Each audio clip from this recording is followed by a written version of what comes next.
نعدكم أن في هذه الحلقة سوف ترتسم على وجوهكم الابتسامة والضحكة، لأن معنا أكثر من مقطع لقائد الانقلاب، وكلما نشاهد هذه المقاطع لقائد الانقلاب كلما ارتسمت على وجوهنا البسمات وضحكنا، ولكنه ضحك كالبكاء، ضحك كالبكاء على أن تصير مصر في قبضة مثل هذا القائد الذي لا يناسب لا حجما ولا إمكانيات ولا بأي صورة دولة كدولة مصر وهذا الوطن ذو الحضارة العظيمة.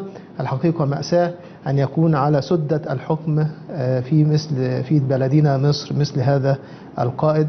تعالوا نبدأ من وعود قائد الانقلاب لشعب مصر قبل أن يتولى الرئاسة وفي مرحلة التحضير له لكي يكون رئيسا لمصر. نتابع هذا الوعد ثم نعود لحضراتي. مش ما تنفعش تقول له ايه انا شايفك وانا معاك وانا هخلي بالي منك، لا انا بقول لك هعمل لك شبكه طرق في خلال سنه تمسك مصر كده. انا بقول ان شاء الله سنه شبكه طرق. امال ايه انا عارف انا بقول ايه. ازاي ومنين؟ ازاي ده ممكن ومنين ده ممكن. عندنا مش الشركات الجهات اللي تقدر تعمل كده. انت مش واخد بالك ان مصر فيها شركات مولات تقدر تعمل اللي انت عايزه كله. والتمويلات يا فندم؟ احنا قلنا بقى 3 محاور. برضه موضوع التريليون ده موجود في برنامج حضرتك. يا ده موضوع التريليون ده قائم. واشراك القطاع الخاص في الكثير من التمويل وخاصه انا هقول لك الاساسيه. لو انت النهارده جيت لشركه من الشركات بتشتغل وكان القناعه الوطنيه اللي اتشكلت عندهم ان نسبه وانا قلت برضه الجمله دي، نسبه الربح مثلا، يعني انت بتعمل مشاريع ب10 مليار جنيه، نسبة الربح فيهم مثلا 20 25 30%، نقول 20%، وجه الاحساس الوطني قدر كتير من الشركات دي ينزل بالرقم ده لأقل من كده، هيبقى متفاوت. في واحد يقول لك انا هشغل عمالي واجيب وحق المعدات وخلاص، مش عايز ربح دلوقتي، تكلفة.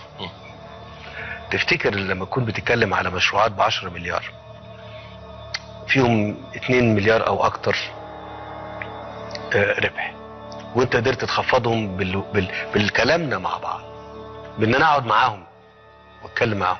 بالمناسبه انا في ادارتي للعمل بنزل كده، انا ما بقعدش فوق واقول لك ايه اشتغل، لا الموضوع ده مين هيعمله؟ الشركات دي، هاتوا الشركات. الرئيس هيعمل ده؟ انا بعمل كده، يعني عمل ميداني. انا بعمل كده، ده مشكله عندي. انا بعمل في وقت عند حضرتك حاليا تشوف حضرتك، لان النتائج بتاعتها انت ما تتصورش بتعمل ايه. طب ماذا لا؟ انا مش بعيد عنكم، انا مستعد اقعد معاك عشان خاطر مين؟ مواطن. ايوه، يبقى كلنا بقى ننزل ولا ما ننزلش؟ نقعد. نعم نقعد نتكلم ولا ما نتكلمش؟ طيب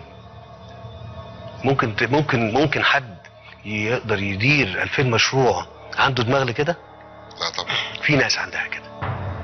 حضرتك تعرفه؟ اعرف. انا هو عارف اللي يقدر يدير 2000 مشروع ويبقى كلهم في دماغه ويتابعهم مشروع وينزل لهم ميداني. طبعا هو بيتكلم عن نفسه، هو اللي عنده هذه المقدرات والقدرات الفذة.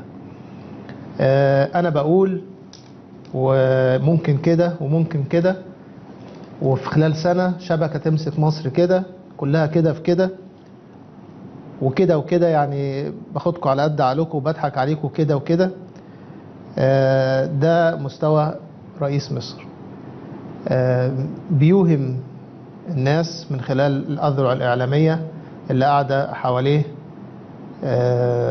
إن هو يقدر يتابع مشروعات في حدود 2000 مشروع أو أكثر، مشروعات دول كلهم يتابعهم بنفسه ويقعد معاهم واحد واحد. ويقعد معاهم ليه؟ علشان يقنع أصحاب شركات المقاولات التي تنفذ هذه المشروعات إن هم لا يتقاضوا ربح في مشروعاتهم من أجل الوطن، أو على الأقل يخفضوا الأرباح التي يحصلون عليها. هل نجح في هذا؟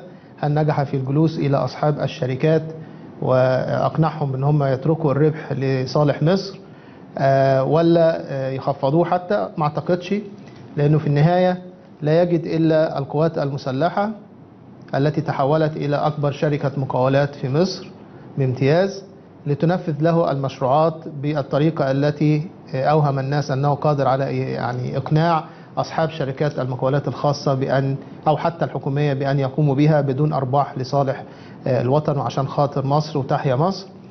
كلام كله يعني كما قال باسم يوسف في التصريح اللي احنا عرضناه لحضراتكم آخر الأسبوع اللي فات، احنا بنتكلم كلام مساطب.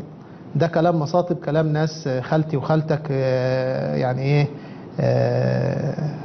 روحي له وكلميه وهو هيوافق. ده مش ده بيتكلم على مستوى دولة ومشاريع دولة، وبيدعي ان هو بيقوم بدراسات جدوى. دراسات جدوى لمشاريع دولة بتقوم على النوايا الحسنة. النوايا الحسنة تعالوا نشوف صاحبنا ده ممكن يدينا كام ويخفض لنا كام. دي دراسات الجدوى اللي هو امبارح في الحديث بتاعه زعق وعلي صوته قوي لما بيقول مفيش حاجة بنعملها من غير دراسات جدوى.